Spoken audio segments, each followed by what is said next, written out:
Get ready, Semando berkibar. Yes! Assalamualaikum warahmatullahi wabarakatuh. Salam sejahtera bagi kita semua. Om Swastiastu, Namo Buddhaya, salam kebajikan, Rahayu Rahayu. Halo Bunda hebat di seluruh Indonesia. Bagaimana perasaannya hari ini? Ini sudah bulan Desember loh. Ada yang spesial di bulan ini bagi para bunda semua. Kira-kira hari apa itu ya? Hari apa pun? Kira-kira pun?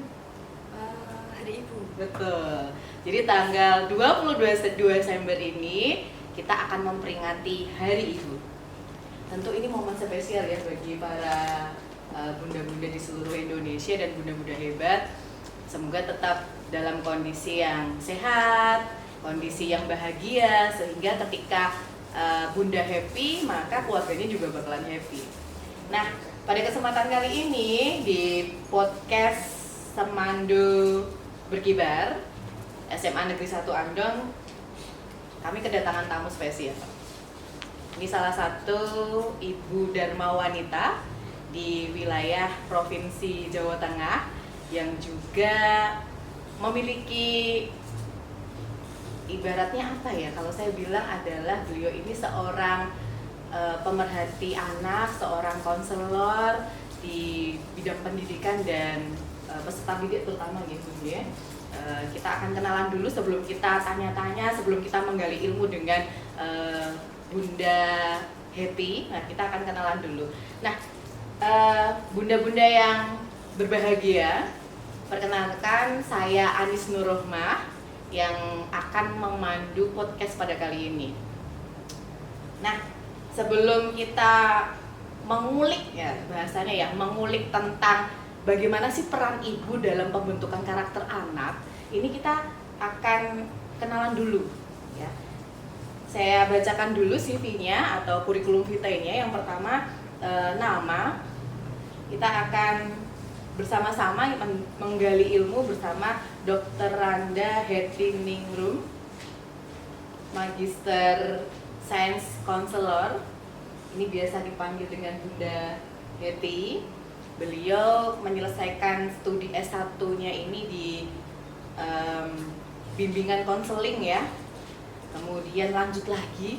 Ya, ini perlu digarisbawahi nih buat kita semua para bunda-bunda yang berbahagia bahwa pendidikan itu memang sangat-sangat memegang peranan penting gitu dalam kehidupan. Jadi kalau misalkan bundanya berpendidikan, kemudian bahagia, pintar, itu anaknya pasti bakalan menjiplak ya bahasanya, karena ada pepatah mengatakan bahwa children do, children see gitu. Jadi kalau anak melakukan sesuatu tuh tentunya dia melihat gitu. Kalau bundanya belajar dengan baik, kemudian rajin untuk mengupdate diri, maka anaknya juga akan ngikutin. Ternyata ini Bunda Hetty juga menyelesaikan program studi S2-nya ini di psikologi, kemudian pernah mengenyam pendidikan ya di program profesi konselor ini di Universitas Negeri Semarang.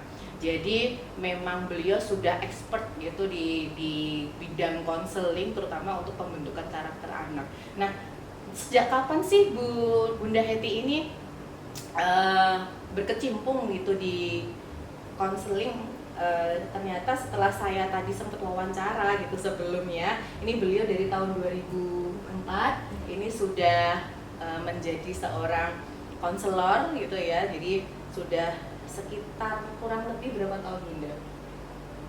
20 ada ya, 28 tahun ya, kurang lebih 28 tahun beliau berkecimpung di bidang konseling. Kemudian memiliki 3 putra putri. Yang pertama adalah seorang putri ini sudah menyelesaikan S1 farmasi. Kemudian yang kedua adalah putra sudah menyelesaikan S1 di pendidikan jasmani, olahraga dan kesehatan. Kemudian putra yang terakhir ini sedang di usia yang menggemaskan menurut saya ya, karena di usia SD gitu, sekarang sedang kelas 5 SD gitu. Nah, kita akan bukan sedikit nih, banyak gitu, akan banyak menggali informasi, kemudian sharing gitu bersama Bunda Heti terkait bagaimana sih seorang ibu posisinya ini untuk membentuk karakter anaknya. Nah, sebelumnya saya ucapkan terima kasih sudah berkenan hadir menjadi tamu di podcast Semando Berkibar SMA Negeri 1 Andong. Ini kebahagiaan tersendiri gitu untuk kami di teman-teman di podcast gitu, karena bisa memfasilitasi bunda-bunda yang ada di Indonesia ini untuk belajar bersama gitu, menjadi seorang ibu yang baik, menjadi seorang perempuan yang hebat minimal di keluarganya lah, karena akan menjadi pembentuk atau meng-create anak-anaknya menjadi anak-anak yang lebih hebat. Nah, terkait peran ibu dalam sebuah keluarga nih Bunda Heti, saya manggilnya Bunda Heti ya karena biar lebih akrab gitu, dan saya lebih senengnya itu karena ketika kita ngomongin tentang ibu itu sekarang yang lagiin adalah bunda, gimana bunda gitu kan ya. Jadi kita biar lebih akrab aja gitu. Jadi semoga nanti bunda-bunda yang ada di rumah ini juga bakalan mengetahui gitu, sharing setelah sharing ini akan menerapkan ke dirinya, kemudian akan membuat perubahan gitu. Jadi bunda di sini harus bahagia, harus banyak-banyak cari ilmu gitu. Jadi menjadi orang tua itu harus banyak cari ilmu gitu, karena ilmu itu kadangkala kita nggak sadar tersebar luas, tapi kita yang kurang semangat, yang malas gitu, itu harus dirubah gitu, karena kita akan mempersiapkan anak-anak kita menjadi pemimpin masa depan di Indonesia. Nah, kalau boleh sedikit cerita nih, ternyata berdasarkan pengamatan ya, jadi saya baca-baca gitu di artikel bahwa ternyata di tahun 2045 Indonesia ini bakalan mendapatkan bonus demografi. Jadi penduduknya tuh banyak. Tapi di sisi lain ketika penduduk banyak bisa jadi masalah, bisa juga jadi berkah. Iya. Kalau masalah tuh penduduknya banyak tapi karakternya kurang, ini kan jadi masalah, ya enggak? Kalau berkah bagaimana gitu ketika 2045 ketika penduduknya banyak jadi berkah karena karakternya baik, kemudian kehidupannya baik, ini kan jadi berkah. Makanya saya kemudian menarik garis bahwa program pemerintah saat ini dengan adanya getol banget dengan pendidikan karakter ya Bunda ya, dengan adanya profil pelajar Pancasila sepertinya memang mengarah ke persiapan 2045. Tapi kalau di podcast ini nanti kita akan sharing bagaimana peranan dari orang tua terutama ibu ya, karena seringkali kita salah persepsi loh Bunda, ya enggak? Salah persepsi. Kenapa? Karena kalau misalkan pendidikan itu, karakter itu semuanya diberikan ke sekolah. Udah deh sekolah aja nih yang bentuk gitu. Padahal sebenarnya salah ya Bunda ya. Nah makanya kita nanti di sini sharing-sharing ilmu sama Bunda Heti gimana sih peranan orang tua gitu. Nah untuk pertanyaan pertama gitu, ini saya udah nyiapin pertanyaan buat Bunda Heti. Gimana sih atau bagaimana peran seorang ibu dalam sebuah keluarga? Terima kasih Mbak Anis. Sebelumnya saya mengucapkan syukur alhamdulillah karena pada saat ini saya masih diberi kesempatan untuk kita berbincang-bincang di sini melalui media ini. Semoga perbincangan kita pada saat ini bisa bermanfaat. Kaitannya dengan pertanyaan Mbak Anis yang berhubungan dengan peran ibu dalam sebuah keluarga. Peran ibu alhamdulillah ya itu sangat, karena itu takdir dan qadarullah yang harus kita terima sebagai bentuk anugerah, maka peran ibu sangat dominan sekali, terutama dalam mendidik pertama dan utama. Seperti yang tadi sebelumnya kita sudah membicarakan di awal sebagai madrasatul kuliah atau sebagai menteri pendidikan, karena di sini kita sebagai seorang ibu harus mendidik, mengajari tentang berbagai hal, termasuk yang pertama dan utama yaitu tentang taufik, akhlak, keimanan, pertama keimanan pada Tuhan Yang Maha Esa, kemudian di samping juga adab maksudnya adab, juga norma, itu yang paling utama, juga fisik, mental, intelektual kita. Oke. Secara psikologis nanti akan menjadi pribadi anak yang dengan didikan dan kasih sayang, sentuhan seorang ibu yang berpribadi baik, berkarakter yang baik akan menjadikan anak-anak yang luar biasa. Di samping itu juga seorang ibu sebagai jembatan komunikasi di dalam keluarga.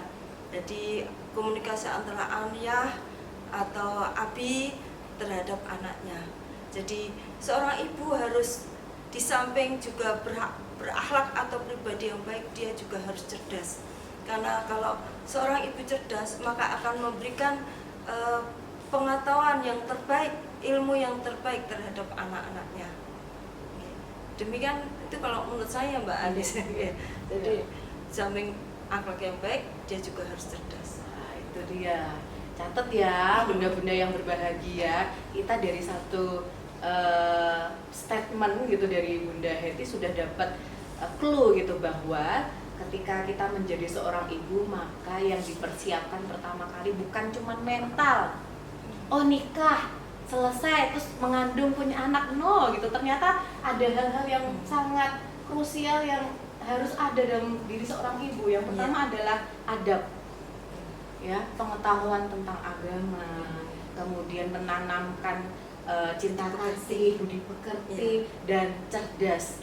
Karena tadi Bunda Hetty sudah mengatakan gitu bahwa ketika ibunya cerdas, memiliki pengetahuan, maka ibunya itu bisa mentransfer ilmu pengetahuan ke putra-putrinya ya Bunda ya. Betul. Nah, itu dia. Dicatat ya Bunda, bunda-bunda yang berbahagia, kita sudah dapat clue dari Bunda Hetty terkait bagaimana peran ibu dalam sebuah keluarga. Nah, kemudian yang berikutnya, kadangkala ini kadang saya juga diri saya sendiri sih Bun gitu. Jadi saya sudah punya 2 putra, ini putra semua gitu, yang karakternya ini beda-beda banget. Aduh, kadang-kala tuh suka gemes sama yang pertama, tapi kadang juga tuh suka sayang banget sama yang kedua gitu. Jadi itu kayak karena mungkin masih harus terus belajar ya. Saya menyadari itu jadi seorang ibu tuh harus terus belajar. Nah, ini menurut Bunda Hetty, bagaimana gitu mengenali karakter dari setiap anak gitu, karena tentunya setiap bunda kan tidak hanya memiliki satu anak ya, atau putra putri ya, pasti beberapa. Nih menurut Bunda Hetty bagaimana caranya agar seorang ibu ini mampu mengenali karakter anak?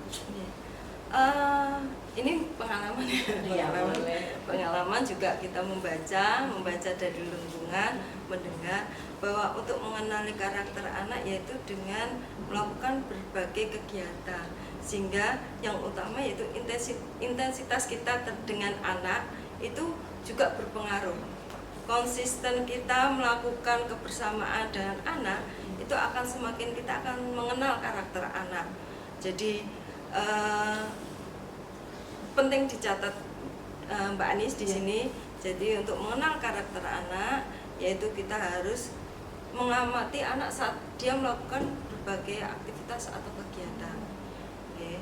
Sehingga dengan apa yang mereka lakukan secara konsisten itu akan terlihat karakter anak-anak kita. Oke. Jadi mungkin itu satu rumusan Mbak Anis. Oke, siap.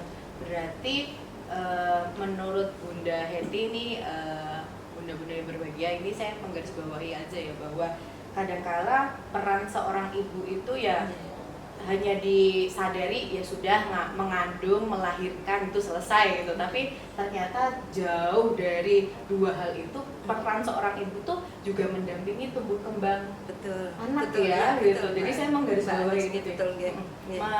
Mendampingi tumbuh kembang anak. Jadi kalau anaknya sedang aktivitas, ibunya jangan main HP. Kadang-kadang tuh gitu ya Bunda, saya prihatin banget loh, beneran loh. Anaknya nangis gitu, bukan bundanya yang cup gitu menghibur, enggak. Nih HP nih gitu. Nah itu kadang-kadang tuh ya ampun. Sedih saya. Iya. Pendampingan. Dan berarti memang harus secara psikologis tidak hanya secara jasmani ya, kadang-kala tuh ibu jasmaninya ada, terus psikologisnya entah kemana gitu kan. Ini sayang banget gitu, ini fenomena sosial juga di masyarakat kita ya saat ini yang sedang berkembang, bahwa kadang-kala secara jasmani ibunya ada, anaknya ada di sampingnya gitu, tapi secara psikologis ini yang masih kurang. Jadi bunda-bunda yang berbahagia semua di sini kita dapat ilmu baru gitu. Kalau yang pertama tadi kita mungkin adab dan ilmu gitu kan, kemudian menanamkan semacam agama ya sebagai fondasi ya. Terus yang kedua ini adalah intensitas sosok ibu ya, secara psikologis kepada anaknya ini harus terus didampingi tumbuh kembangnya. Oke. Kita nanti mencoba untuk menerapkan ya bunda-bunda yang berbahagia gitu, karena peran bunda atau peran ibu itu sangat-sangat krusial dalam sebuah keluarga. Oke, berikutnya menurut Bunda Hetty, ini bagaimana pendapat dari Bunda Hetty tentang karakter anak yang dibentuk oleh seorang ibu di rumah? Begini Mbak Anis, berdasarkan pengalaman, kalau kita pengalaman, kita dilihat dari seperti tadi beliau Mbak Anis yang bilang tumbuh kembang anak. Jadi anak usia 0-6 tahun itu kan sangat kritis sekali untuk pembentukan karakter anak, karena perkembangan anak di usia itu otak berkembang 80%. Jadi usia dini itu sangat berperan dalam menyerap semua informasi, sehingga pendampingan kita, kembali lagi pendampingan kita untuk terhadap semua informasi yang baik dan benar, salah dan belum salah, itu sangat krusial sekali Mbak Anis. Jadi untuk membentuk karakter anak dimulai dari usia dini itu berat, apalagi ketika saat di usia kandungan. Saya merinding loh ketika Bunda Hetty ngomong kandungan itu seakan-akan aduh gitu. Saya kemarin udah ngelakuin apa aja pas lagi mengandung gitu. Gimana itu Bunda? Ketika di dalam kandungan Mbak, itu juga harus tidak hanya kita diamkan, kita beri juga satu pembelajaran. Dengan sering diajak berbicara, syukur juga kita punya kebiasaan untuk tilawah, syukur selama proses kehamilan itu bisa target menghatamkan sekali. Itu satu bentuk pembentukan karakter. Diajak ngomong, kemudian juga menjaga perilaku Mbak Anis. Jadi selama proses kehamilan kita, baik itu sikap, tutur kata kita, semua dijaga, karena meskipun anak dalam kandungan mereka juga merasakan apa yang kita lakukan. Kemudian setelah lahir itu usia 0-6 tahun tadi, dia itu sangat dengan perkembangan yang awal itu juga sangat berperan sekali, terutama dalam proses tumbuh kembang karakter anak. Saat lahir diadani dengan suara atau kata-kata yang baik, itu meskipun anak diam tapi itu juga menyerap. Itu Mbak Anis mungkin dari saya. Itu berarti dari narasi yang sudah dikemukakan oleh Bunda Hetty ini, bunda-bunda yang berbahagia, kita jadi tahu ya bahwa seperti yang saya ungkapkan tadi ya, kita nggak cuman mengandung kemudian melahirkan, ternyata pada saat proses mengandung itu sudah mulai kita itu membentuk karakter anak gitu. Karena tadi Bunda Hetty juga mengatakan ya bahwa kita tuh harus hati-hati banget ketika mengandung, karena secara nggak langsung memang kadang-kala karena bersatu dalam tubuh ya, saya langsung menyerap perkataan Bunda Hetty. Oh iya, anak itu kan bersatu dengan tubuh kita, kalau kita ngelakuin apa kadang-kala anak itu juga besoknya bakalan keluar hal yang sama gitu. Terus ya berarti kita memang harus hati-hati banget gitu ketika kita mengandung. Itu nggak cuma sekedar mengandung bunda-bunda ya, ini ada hal-hal yang perlu kita tanamkan kepada anak itu mulai dari 0 tahun ya, 0 tahun sampai usia 6 Iya. Golden. Oh, sampai golden age. Golden age itu berarti usia 0 sampai 3 4 tahun kan, Sekitar 4 tahun ya. Terus masa pratika itu teh masa juga pratika. Oh, berarti kita bisa menganalogikan bahwa antara usia 0 sampai tahun sampai 6 tahun. 6 tahun ya, Iya. Bunda. Itu perkembangan masa-masa 80%. perkembangan otak 80% bunda-bunda. Jadi bunda-bunda yang saat ini masih psikologisnya entah kemana itu, yang seperti saya bilang tadi ya, badannya ada, raganya ada, tapi psikologisnya entah kemana, itu harus sadar yuk, karena anak kita itu ternyata 80% perkembangan otaknya itu terserap di usia 0 sampai 6 tahun. Kalau putranya masih 3 tahun, bunda sudah sadar, it's okay, ayo 3 tahun berikutnya kita berusaha agar si anak ini tuh benar-benar berkembang sesuai dengan keinginan atau kebaikan yang ditanamkan dalam keluarga. Karena mau tidak mau anak itu kan juga aset kita ya bunda ya, aset kita. Makanya kalau dalam Tidak hanya ajaran, aset kita, Bu, aset bangsa kita juga. ternyata aset bangsa bunda-bunda yang berbahagia. Karena kalau dalam ajaran agama Islam kan anak soleh itu doanya kan sampai kepada orang tua ya. Kalau bisa misalkan dia berdoa dengan baik, itu doanya bisa dikabulkan gitu. Jadi itu ya, semoga putra-putra kita, putri-putri kita tumbuh menjadi pribadi yang tidak hanya sehat secara jasmani tapi juga rohani. Kemudian karakternya ini memang karakter yang benar-benar mencerminkan kebaikan gitu. Dan dimulai dari siapa bunda berarti otomatis karakternya? Dari ibu. Dari ibu. Jawabannya satu, dari ibu. Ya, jadi kalau karakter anak bisa dilihat dari mana gitu kalau ditanya, dari keluarganya. Ya, dari keluarganya lebih terperinci lagi dari ibunya. Jadi hati-hati ya bunda-bunda yang ada di Indonesia ini, kita yuk sama-sama memperhatikan diri kita dulu. Kita sudah baik belum? Kalau belum baik, ayo diperbaiki agar anak-anak kita juga mengikuti kita menjadi anak-anak yang baik. Nah, itu ya bunda. Nah, ini berkaitan dengan karakter anak yang baik. Ya, kadang-kala tuh saya mau sedikit cerita nih. Yeah. Dari pemaparan Bunda Heti yang awal sampai saat ini gitu, saya kemudian merefleksikan ke diri saya gitu. Anak itu seringkali melihat orang tua ya, terutama ketika bunda mengatakan intensitas gitu. Saya tuh pernah ada di posisi yang saya melihat anak saya itu seperti replika saya.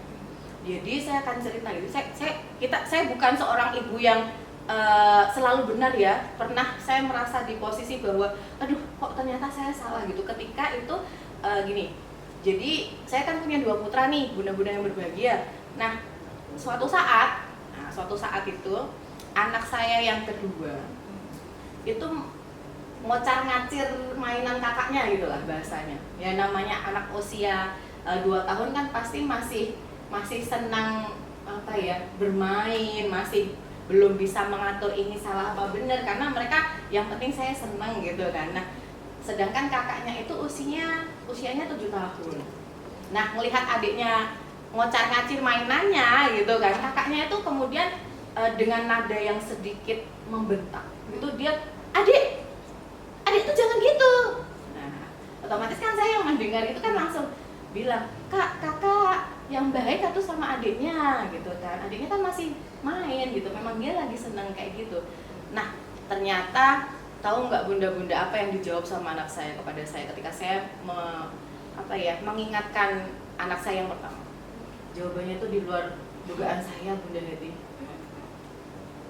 Bunda kan pernah marah-marah, jadi aku ngikutin bunda, aku kan anaknya bunda.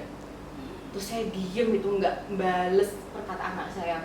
Terus saya senyum sama anak saya, terus saya refleksi gitu, kapan ya saya pernah marah-marah sama anak saya ya. Terus saya di situ nangis saya bunda. Saya ngerasa kapan ya saya marah sama anak saya, kok anak saya jadi kayak membentak gitu, kapan saya bentak anak saya gitu. Saya jadi kayak refleksi, habis itu saya bener-bener kalau ke anak saya itu harus hati-hati banget, jangan sampai melukai dia, jangan sampai menanamkan karakter yang jelek ke dia gitu. Saya kemudian refleksi gitu terus ketika pasti bunda-bunda di sini pasti pernah mengalami juga ya, ketika lagi kesel gitu kadang langsung dar gitu kan. Nah itu ternyata kita harus hati-hati dari pemaparan Bunda Heti mulai yang awal sampai sekarang itu kita kemudian jadi refleksi gitu, bisa merefleksi karena ini berikutnya jadi ada pertanyaan gitu. Saya punya semacam apa namanya gagasan atau bukan gagasan sih ya, ada hal yang di kepala saya tuh pengen tanya gitu ke Bunda Heti. Menurut Bunda Heti, cara apa yang terbaik dalam membentuk karakter anak? Oh, baik Mbak Ani, sebelum saya jawab mengenai pertanyaan ini ya, menanggapi kisah tadi ya, saran saya ketika Mbak Anis menyadari posisi tadi, alangkah baiknya segera Mbak Anis minta maaf kepada Ananda. Maaf Ananda, atau maaf nak, sayang gitu. Mungkin waktu itu Bunda lagi capek itu suatu yang tidak baik. Bunda minta maaf. Jadi kita sebagai orang tua jangan malu atau jangan sungkan untuk menyatakan permintaan maaf kepada anak, karena kita juga kadang melakukan kesalahan, sehingga anak-anak juga kita latih untuk seperti juga tidak malu untuk meminta maaf ketika dia melakukan satu kesalahan. Itu yang pertama, jawaban dari saya di kejadian tersebut. Kalau menurut saya cara membentuk karakter anak yang baik, mohon maaf saya juga seorang ibu yang belum sempurna, saya masih harus belajar untuk memberi yang terbaik terhadap anak-anak saya. Kalau menurut yang saya baca, cara membentuk karakter yang baik yaitu pertama pada anak-anak kita jangan membanding-bandingkan, karena anak-anak itu punya potensi sendiri, punya kelebihan dan kekurangan masing-masing. Jadi baik karakter anak pertama, kedua, ketiga itu memang unik, masing-masing unik. Jadi kita lihat kelebihannya, kita lihat itu sebagai satu potensi. Itu yang pertama.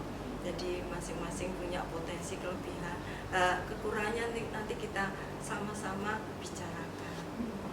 Kemudian yang kedua, kita biasakan mereka untuk bermain, bersosialisasi, baik dengan adik-adiknya, dengan saudaranya dan lingkungan. Karena dengan membiarkan dia bermain, dia akan membangun sebuah kepribadian, sikap sosial, baik itu motoriknya, kemudian penyelesaian masalah dengan sikap sosial tadi, dan ketika ada masalah bagaimana menyelesaikannya.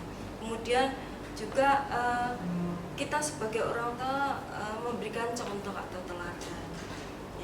Kemudian ketika ada yang dilihat, kita bisa menceritakan ini baik, ini masih harus diperbaiki. Jadi anak-anak bisa tahu gambaran.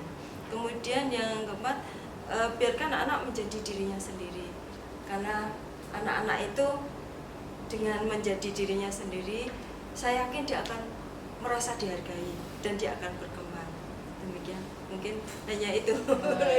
Ini menurut saya loh ya, ini Bunda Heti ini pemaparannya sudah sangat membantu bunda-bunda semua ya, menurut saya loh ya, untuk bagaimana bunda-bunda semua ini mengoptimalkan gitu peran ibu, peran seorang perempuan, peran seorang ibu di dalam sebuah keluarga, terutama untuk membentuk karakter anak.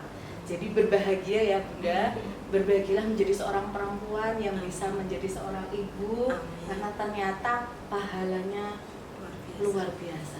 Tugasnya mulia bunda-bunda. Jadi jangan ngeluh kalau anaknya, kok anak saya seperti ini, tinggalin model-model lama, berbahagialah. Karena kalau ibunya bahagia, berarti anaknya juga bahkan bahagia. Ingat tadi yang Bunda Heti, keluarga bahagia. Tadi Bunda Heti sudah memberikan ini ya, statement gitu bahwa ibu adalah role model. Jadi kalau ibunya baik, harus baik. Nah, itu dia. Itu ya. Jadi sebagai closing statement, apa nih Bunda, pesan buat bunda-bunda yang di sana? Ibu-ibu semua, bunda-bunda semua, malah kita menjadi diri kita sendiri, kita menjadi contoh, kita berbahagia dengan peran dan tugas kita. Insya Allah pahala akan mengalir pada diri kita. Terima kasih. Terima kasih Bunda Heti sudah berkenan hadir di podcast Mando Berkibar SMA Negeri 1 Andong dalam rangka memperingati Hari Ibu 22 Desember 2022. Saya Anis, kalau misalkan ada hal-hal yang kurang berkenan pada saat kita lagi ngobrol, lagi sharing, saya mohon maaf banget. Gitu ya Bunda. Semoga Bunda Heti sehat selalu, selalu diberi keberkahan, putra-putrinya sehat semua, sukses ya, bahagia dunia akhirat. Nah, bagi bunda-bunda semua, ya saya mengucapkan selamat Hari Ibu. Berbahagialah menjadi seorang ibu karena ibu itu tidak ternilai, luar biasa kata Bunda Heti. Terima kasih sudah menyaksikan podcast Semando Berkibar SMA Negeri 1 Andong. Saya selaku pembawa acara Anis Nurrohmah, mohon maaf jika ada salah-salah kata. Kita tutup ya Bunda ya podcast kali ini. Terima kasih. Wassalamualaikum warahmatullahi wabarakatuh. Salam sejahtera. Om Swastiastu, Namo Buddhaya, salam kebajikan, Rahayu Rahayu.